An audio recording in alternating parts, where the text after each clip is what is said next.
అందరికీ నమస్కారం. నేను మీ దివ్య అల్లూరి. నేను ప్రతిరోజు నిఫ్టీ ప్రిడిక్షన్ ఇస్తున్నాను కదా! అలాగే ఈరోజు మార్నింగ్ గూడా మార్కెట్ ఓపెన్ అప్పటికే నిఫ్టీ ప్రిడిక్షన్ ఇచ్చాను. అది ఏంటంటే నిఫ్టీ అనేది 100 పాయింట్స్ అప్ అవ్వచ్చు లేదా 100 పాయింట్స్ డౌన్ అవ్వచ్చు. మూవ్‌మెంట్ అంతే ఉంటుంది అని చెప్పాను. 23,770లో ఓపెన్ అయింది.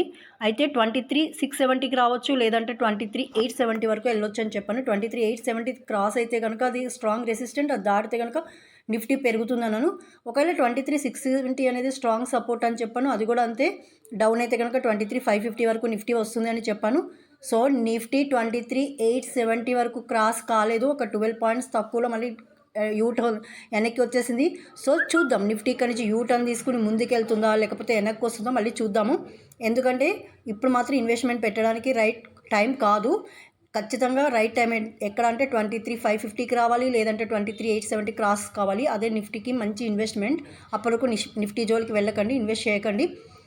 అలాగే ఇంకో గ్రేట్ న్యూస్ ఏంటంటే ఈరోజు బిగ్ బుల్స్ అంటే మార్కెట్ ఎందుకు అంతవరకు వెళ్ళి మళ్ళీ బ్యాక్ వచ్చేసింది నిఫ్టీ అంటే బిగ్ బుల్స్ బిగ్ బేర్స్ అనేవాళ్ళు మార్కెట్లో లేరు. బిగ్ బుల్స్ ఎంటర్ అయితేనే నిఫ్టీ అక్కడి నుంచి అప్ మూవ్ అయ్యి ఉండేది. సో బ్యాక్ వచ్చేసింది అంటే బిగ్ బుల్స్ అనేవాళ్ళు మార్కెట్లో ప్రెజెంట్స్ లేరు కాబట్టి ప్రెజెంటేషన్ లేదు కాబట్టి బ్యాక్ వచ్చేసింది నిఫ్టీ.